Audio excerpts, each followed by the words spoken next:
Bonjour à toutes, bonjour à tous, bienvenue dans l'émission Comme toujours. Allez, on change un peu les choses aujourd'hui. Comme toujours, mais par contre, c'est toujours une émission consacrée au savoir-faire d'hier, d'aujourd'hui, au patrimoine vivant qu'on appelle aussi le patrimoine immatériel. Et mesdames et messieurs, aujourd'hui, on va parler d'une histoire méconnue, d'un monde souvent oublié. Car oui, si on parle souvent des têtes d'affiche qui ont fait la Vendée économique, si on parle souvent des fabuleux destins d'entreprises familiales qui connaissent une renommée internationale, j'ai nommé les Beneteau, les Fleury-Michon, j'en passe et des meilleurs, eh bien on oublie souvent cette population invisible qui a pourtant contribué à la réussite économique du département. Je veux parler des ouvrières et des ouvriers, de celles et ceux qui ont fait la Vendée au corps à corps, à la chaîne, à la peine, dans le fracas des machines et les odeurs de cambouis. Notre invitée, Florence Régour, fondatrice et actuelle présidente du Centre de documentation du mouvement ouvrier et du travail en Vendée, eh bien elle a décidé de les sortir de l'ombre et de nous raconter leur histoire, leur lutte. Alors, vous l'avez compris, aujourd'hui, place à la mémoire ouvrière, rêve général. Les congés sont payés, on n'osait même plus en rêver. Ça durera pas longtemps, le chômage viendra tout doucement. On va morfler, c'est nous les ouvriers. C'est nous les ouvriers, dit Sanseverino. Et oui, mesdames et messieurs, quand un mot n'est plus prononcé, il finit par ne plus être pensé. Mais où sont passées les ouvrières et les ouvriers, très souvent oubliés des médias, ou présentés parfois uniquement sous l'angle de la violence? Nous assistons à une désinformation ou déformation des luttes, une invisibilisation médiatique des ouvriers, au point qu'on les croirait presque oubliés. Et pourtant, mesdames et messieurs, notre invité a décidé de les sortir de l'ombre, de leur consacrer plusieurs ouvrages qu'on voit là. Il faut dire que Florence Régour est une grande amatrice d'histoire. L'histoire avec un grand H, et puis parfois l'histoire avec un S comme histoire sociale, mais aussi les histoires en général et les mots, les héros, les héroïnes du quotidien. Voici, mesdames et messieurs, son portrait vrai de vrai, à peine inventé, quoique. Femme de livre à plus d'un titre, comme auteure, mais aussi comme fondatrice et actuelle présidente du Centre de documentation d'histoire du mouvement ouvrier et du travail en Vendée. Elle est tombée dans la marmite des mots et de l'histoire quand elle était toute petite. Ah oui, il faut que je vous dise qu'à peine savait-elle marcher, la petite Florence est descendue de son arbre généalogique, de jeune branche en vieille branche ancestrale. Elle est descendue, saluant au passage ses momies et ses papyrus, travailleurs de l'ombre. Alors, par tout atis, pas le temps de jouer au bac à sable avec les enfants de son âge. Non, elle, sous le préau de l'école, elle préférait jouer dans le flashback à sable émouvant, à la recherche des indices et des témoignages cachés. Par tout atis, au collège puis au lycée, ça s'arrange pas, même combat. À Califourchon, sur son vélo Silex, elle filait illico presto au CDI, direction les livres et les archives. Bilan des courses, eh bien notre invitée est malade. Malade, elle souffre de graphomonie aiguë, d'une fiévreuse appétence des mots, des histoires sociales, celles des travailleurs, des sans-grades. Sujet à des éruptions éditoriales chroniques, elle gratte du papier à longueur de journée. Il paraît qu'elle s'installe à la table des matières, elle joue les ouvrières de la mine et du taille-crayon, elle collecte les récits, les archives, elle descend en rappel du côté de la mémoire collective, se brûle les veines à ramener du charbon de mots incandescents dont on tire l'encre noire pour écrire les histoires. Folle de littérature, des livres poches sous les yeux, ivre de livres, elle dort sous des couvertures et il paraît qu'elle court plusieurs livres à la fois. Son plat préféré, vous l'avez deviné, de la pâte feuilletée, de la pâte à papier qu'on tourne page après page. Il paraît qu'elle mange jusqu'à plus fin 24 œuvres sur 24. D'ailleurs, on peut la surprendre en tas de délits de pages diurnes et nocturnes. Que voulez-vous? Elle a l'écriture dans le sang, pas 2 grammes, non 2 ou 3 livres bien pesés. C'est grave. Oh, et puis après tout, à bien y réfléchir, ne la délivrons pas des livres, donnons-lui un traitement de choc, qu'elle suive des traitements au rayon de bibliothèque et qu'elle continue d'œuvrer pour notre plus grand plaisir de découvrir l'histoire et les mots des oubliés de l'histoire. J'ai nommé les ouvriers. D'ailleurs, quelle est l'histoire ouvrière en Vendée? Quelles sont les figures, les faits marquants? Qu'en est-il de l'histoire syndicale en Vendée? Autant de questions que nous allons poser à notre invitée, Florence Régour. Bonjour. Bonjour.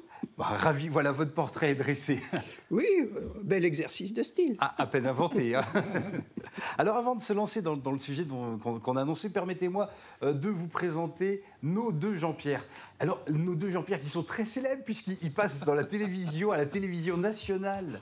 Oui, vous passez dans l'émission, la belle émission C'est à vous. Oui, avec Jean-Pierre Chevalier, Babette. Oui, d'ailleurs, c'est à vous, mais c'est à toi, Bertrand Chameroy, que j'aimerais m'adresser. Toi, le couturier des mots, sapeur de texte, toi qui taille des vestes dans le costard du PAF et des télés locales.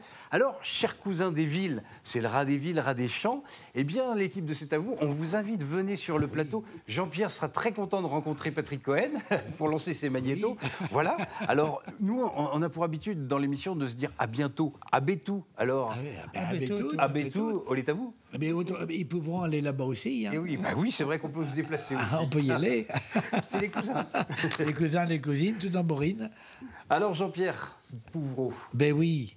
Eh bien voilà, moi je vais parler, comme on parle du milieu ouvrier, je vais parler des confiseries de sardines qu'on appelait des conserveries après. Et donc il y en avait une multitude autrefois. Et là on est en pleine saison de la pêche à la sardine. Elle commence à être très très bonne au mois de juin. Là. Elle a son taux de graisse, on peut en manger et en abuser. Et il faut en profiter puisque c'est bon contre le mauvais cholestérol. On mange de la sardine 3-4 fois par semaine et on retrouve un taux de cholestérol. On a des chances de retrouver un taux de cholestérol normal. Et moi, je l'ai appris par mon docteur, Étienne Julien, qui a fait un mémoire là-dessus et qui a mis des patients au régime sardine. Et ça s'est avéré efficace pour retrouver un taux de cholestérol à peu près normal. Les vertus de la sardine. Sur la sardine. D'ailleurs, dans l'histoire ouvrière, je pense que les ouvrières de la sardine... Les sardinières. Les sardinières, oui. Voilà, tiennent une place importante. Les filles de la conserve aussi. Oui, c'est vrai. Oui, ben oui. Selon les expressions. Ah ouais. Et puis, un Jean-Pierre Bertrand qui aime aussi collecter les témoignages, qui va nous réserver quelques témoignages autour de la mémoire ouvrière, j'imagine. Oui, c'est parce qu'on a de plus en stock, mais on en a quand même quelques-uns. Et puis, ben voilà, c'était l'occasion de sortir 2 témoignages en lien avec le sujet d'aujourd'hui. Et alors, ce sujet, la mémoire ouvrière, d'où vient cette soif, cette appétence, cet appétit pour cette thématique ? Quand je suis arrivée en Vendée, les hasards d'une nomination d'enseignante, le paysage, on va dire, était largement occupé par les guerres de Vendée, leurs souvenirs, leur reconstruction. Et je me suis dit qu'il y avait peut-être autre chose dans l'histoire de la Vendée. Et donc, un peu par volonté, j'ai cherché le contrepoint. Et c'était par exemple le cas de la population ouvrière qui était, comme vous l'avez dit tout à l'heure, un peu rendue invisible par d'autres schémas ou d'autres histoires peut-être plus importantes à un moment donné. Mais c'était une réalité, et même si elle était très modeste, 20% de la population active à peine dans l'industrie, dans la période, on va dire, fin 19e jusqu'aux années 30-40, c'est un peu différent ensuite, c'était une réalité. Et donc, c'était intéressant. Et puis, en plus, de les prendre par le côté peut-être singulier de la grève. Hein. Bon, Vendée, il n'y a pas de grève. Hein. Il n'y en a pas eu. De même, il n'y avait pas d'industrie. Ben si. Donc, j'ai consacré un travail aux grèves dans la Vendée de 1840 à 1940. Et à partir de là, le reste est venu. Le reste a suivi. Et pourquoi c'est si peu raconté ? Si peu raconté parce que c'est occulté par le reste. Le reste, hein, c'est ça. Et que, certes, c'est minoritaire, ouais. Certes, c'est en décalage par rapport aux grands mouvements, ne serait-ce que de la Loire-Atlantique, hein, quand on voit Nantes ou Saint-Nazaire, bon, là, il se passe beaucoup de choses, oui. Mais il y a une réalité quand même modeste en Vendée. Et alors, comment est né le centre de documentation sur l'histoire du mouvement ouvrier et du travail en Vendée ? C'est dans cette volonté, justement, de faire surgir, de mettre en lumière ces histoires-là ? Alors, pour être très clair, sur Nantes s'est constitué un centre d'histoire du travail. Oui. Qui s'appelait à l'époque CDMOT, Centre de documentation sur le mouvement ouvrier et le travail, et qui avait comme objectif de collecter des archives sur le monde ouvrier et de les valoriser par toutes sortes de formes, expositions, publications, etc.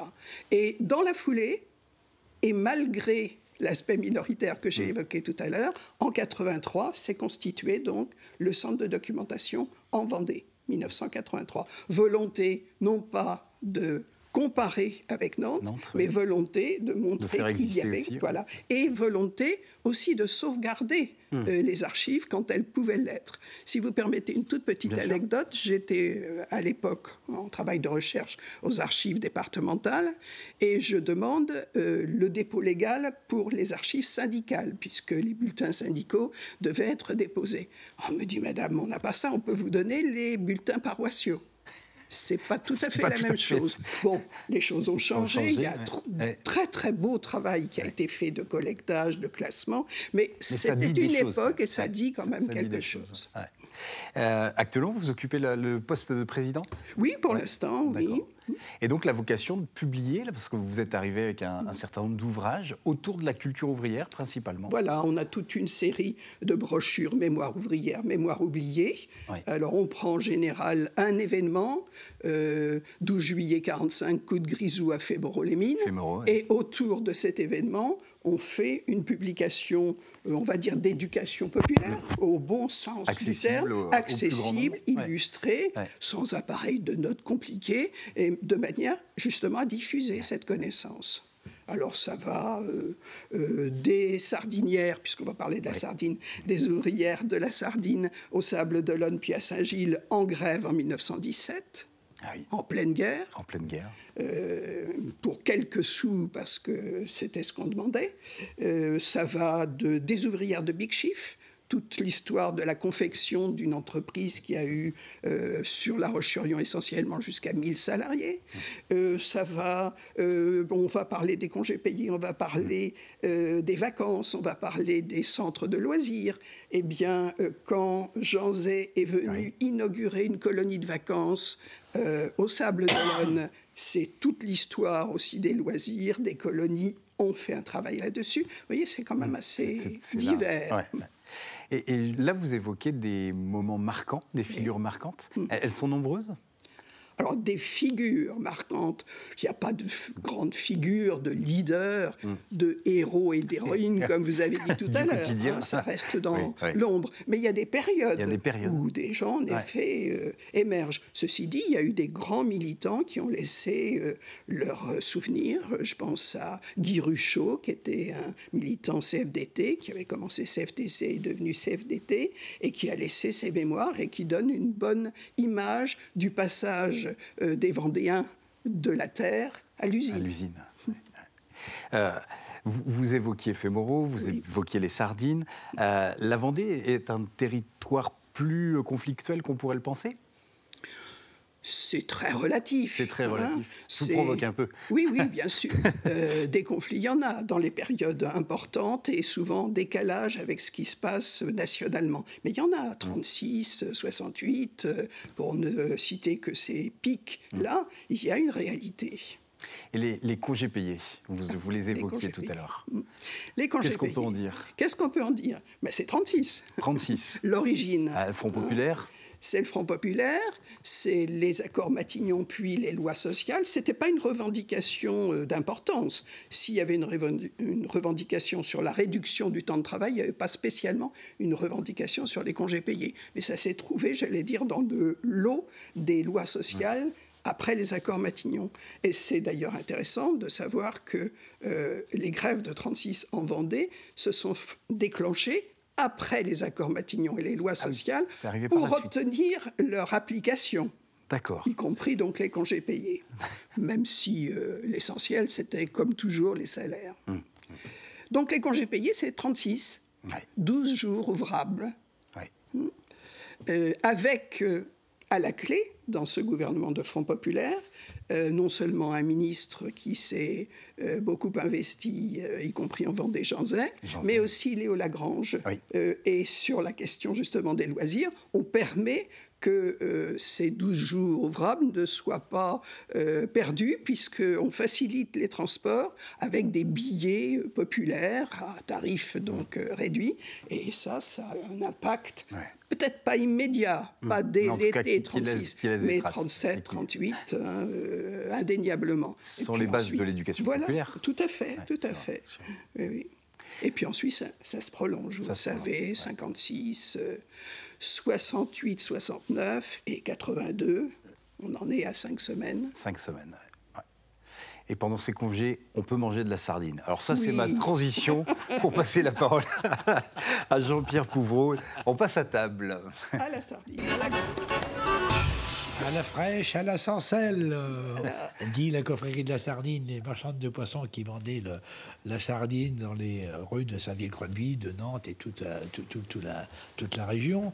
Leur cri de guerre, c'était à la fraîche, à la sancelle, puisque D'accord. dès que la sardine était salée, elle était moins bonne.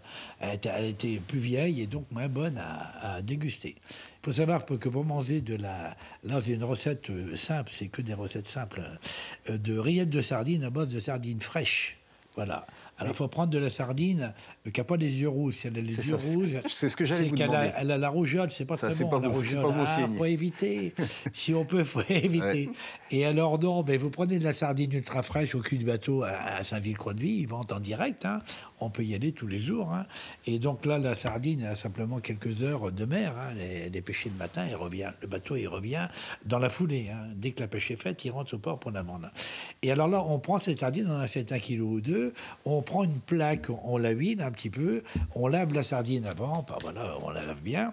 Et on la met dans cette plaque à cuire au four pendant à peu près, mais vous surveillez, hein, moi j'ai mis à peu près 20 minutes à 10 minutes à 210 degrés, voilà, bon, suivant la capacité du four, parce que les temps sont toujours relatifs.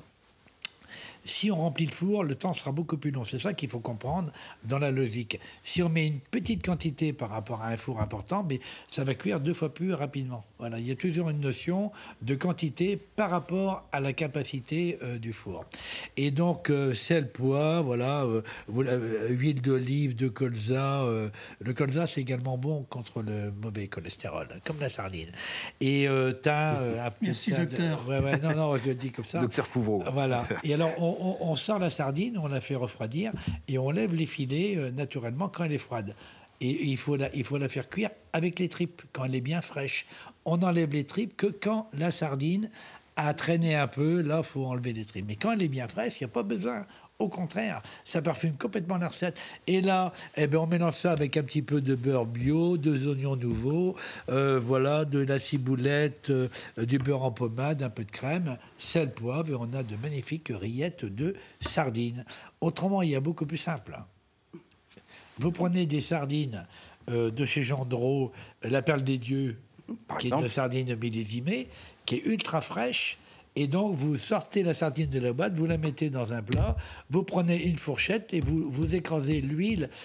Voilà. Et vous avez une rillette de sardine naturelle, sans besoin d'acheter la mode des tartinades qu'il y a. Oh, c'est très bien, je ne veux pas dire.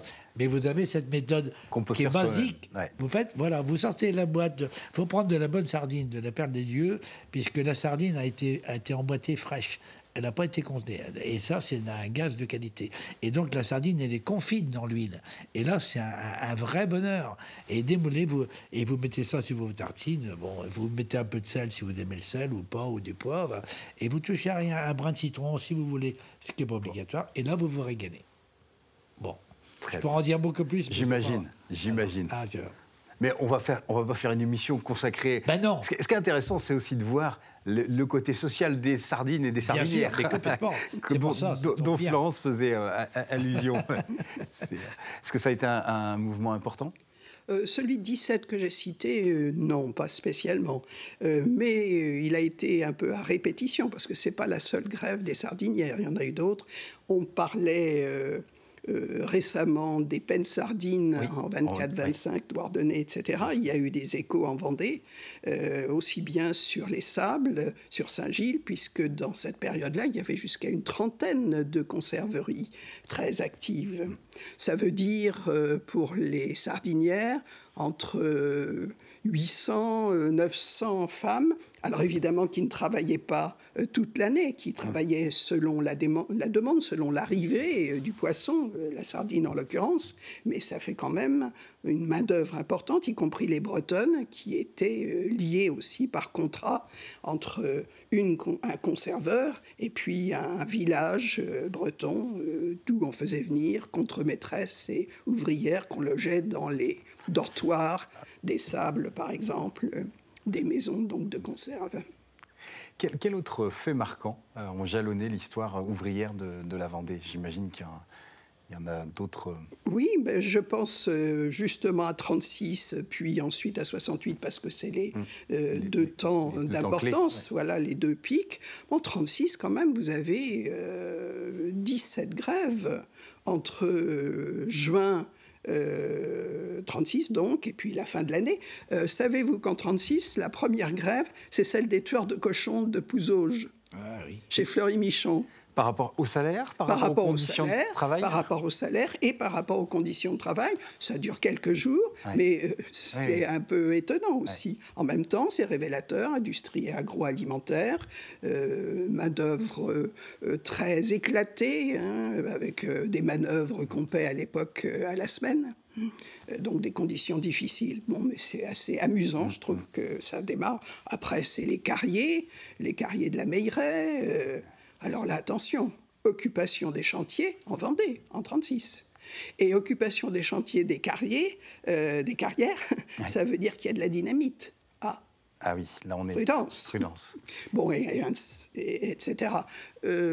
Aussi bien des travailleurs d'une épicerie de La Roche-sur-Yon que les boulangers des Sables qui sont contre le travail de nuit. Enfin, il y a une variété malgré tout. Hein. Et quel soutien ils reçoivent? Est-ce que, par exemple, dans un département rural, est-ce que le monde paysan va solidariser ou pas forcément? Pas forcément. Quand je pense, par exemple, à Fémoro, on peut dire brièvement sur Fémoro, sauf en 1936, il n'y a pas une année sans qu'il y ait eu des grèves. Entre 1895 et puis, on va dire, 39, voilà, 40.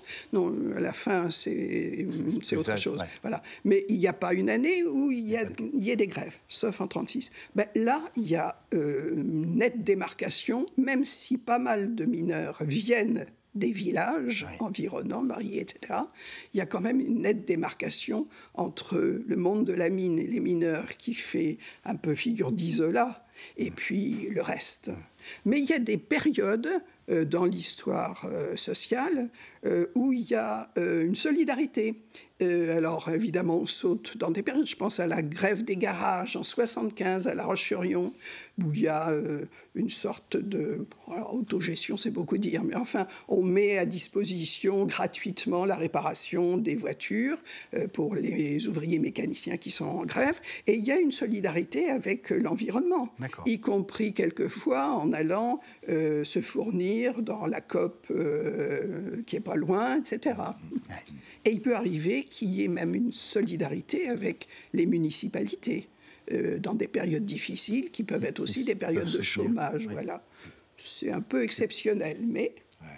toute une histoire qu'on connaît complexe. Complexe. Jean-Pierre Bertrand, je vous passe la parole, c'est de bouche à oreille. Oui, c'est... Bien sûr qu'on entend dans les enquêtes ces moments. Mais, j'allais dire, apparemment, ces personnes qu'on a enquêtées, qui ont été les actifs des époques dont on parle, il y avait une distanciation, on va dire, politique. Dès qu'on parlait de grève, c'est que c'était des bonnets rouges. Hein? Donc, voilà. C'était partisan, vous voulez dire? Oui, c'était assez partisan, oui. Et donc, les gens ne s'allongent pas là-dessus. Ils disent « Ah oui, mais nous, la famille, non, et on coupe court. » Donc, ça a été assez difficile de récupérer des informations. Par contre, il y en a quand même. Et on va entendre Claude Cahuot, des Sables d'Olonne, qui nous parle des grèves et des syndicats aux Sables d'Olonne dans les années 1950. On écoute. Et autrefois, est-ce que chez les charpentiers, est-ce que vous étiez syndiqués? Il y avait des syndicats. Il y a toujours eu des syndicats. Même avant que je rentre, il y avait un syndicat. C'était le syndicat Port-et-Doc. Ah oui. On m'a parlé des grèves qu'il y avait autrefois, qui étaient importantes. Ah ben oui, j'ai connu, oui. Ah oui. Ah oui. Oh, c'était... Pour avoir de l'augmentation, c'était la croix et la bannière, quoi. Il fallait tout le temps être en train de pleurer. Alors, le patron, il ne voulait pas lâcher 10 centimes. On se mettait en grève. La grève qui est la plus grande que j'ai connue, elle a duré plus d'une semaine. Puis, presque 15 jours, presque 2 semaines de grève pour avoir combien, même pas 20 centimes d'augmentation de l'heure, mais enfin 20 centimes à ce moment-là, c'était par rapport à l'inflation qu'il y a eu depuis. Mais j'avais fait mon calcul qu'il fallait, pour récupérer, parce que les temps de grève n'étaient pas payés, hein, mais pour récupérer ce qu'on avait perdu dans le temps de grève, il fallait avec l'augmentation qu'on avait eue, il fallait aller travailler pendant 6 mois jusqu'à la fin de l'année pour pouvoir récupérer ce qu'on avait perdu. C'était très, très dur pour être payé convenablement. On était payé comme des smigards, quoi. On parlait tout à l'heure avec Florence des congés payés. Je crois que vous avez une archive autour des congés payés. Oui, ben justement, la personne qu'on va entendre, Paulette Daubigné, qui est de Vix, nous raconte justement ses premiers congés payés en 1936. On écoute. Parce qu'en 1936, quand il y a eu les premiers congés payés, maman a dit on va aller à La Rochelle. On est allé à La Rochelle. Il est parti par le premier train avec moi et puis un de mes cousins. Et maman avait laissé le café à la surveillance de la femme du chef de gare. Elle avait dit ben moi j'irai au café, tenir le café l'après-midi. Puis elle avait emmené mon autre petit cousin au deuxième train, c'est-à-dire celui de 11h, pour arriver à La Rochelle. Et ben, je vous assure, il s'est ennuyé. Hein. Il est resté un jour à La Rochelle, c'est tout ce qu'il a fait. Oui, c'était à ça. Non. C'est-à-dire que le soir, ça allait un peu mieux, parce que quand on est revenu pour prendre le train, on est arrêté sur le port. Puis c'était l'arrivée des bateaux avec les sardines, les araignées, enfin. Alors là, ça lui a plu, ça. Les arrières avaient déchargé. Si bien qu'au lieu de prendre le train qu'on devait prendre, on a pris celui d'après. Mais enfin, pour dire que ça lui a plu, non. Pour lui, il préfère travailler que rester comme ça inactif. C'était pas... Ben oui, ils n'étaient pas habitués. Non, j'ai pas habitué à ça, non. Puis quoi faire, du coup voilà, quoi faire, oui. Puis il devait penser, tiens, j'ai ça à faire à la maison, oui. Les vacances depuis 1936, parce qu'il avait fait une journée à La Rochelle. On en rit encore quand mes cousins. Enfin, quand mon cousin vient, je dis, te souviens-tu de La Rochelle? Et du coup, vous en avez repris après, non, des vacances? Avec mes parents? Jamais. J'ai jamais eu de vacances. Même nous-mêmes, mon mari et moi, des vacances, on n'est jamais partis, on venait là. Mais c'est quand on changeait tellement souvent, on venait là. Voilà. Et puis les enfants se plaisaient beaucoup avec leurs grands-parents. Il y avait des bonnes soirées. C'est bien, oui. Merci Jean-Pierre. C'est déjà la fin de l'émission. C'est difficile, traiter un sujet aussi important en 25 minutes, c'est mission impossible. Toujours est-il que Florence Regour, vous nous avez mis en appétit et l'idée, c'est aussi de prolonger les recherches et puis la curiosité en se plongeant dans les livres et les ouvrages que propose le Centre de documentation. Un grand merci pour votre venue. Puis on va se dire à bientôt parce qu'on vous fera revenir. À bientôt. Parce qu'il y a beaucoup à dire encore. Alors à bientôt, merci beaucoup. À bientôt les Jean-Pierre. À bientôt.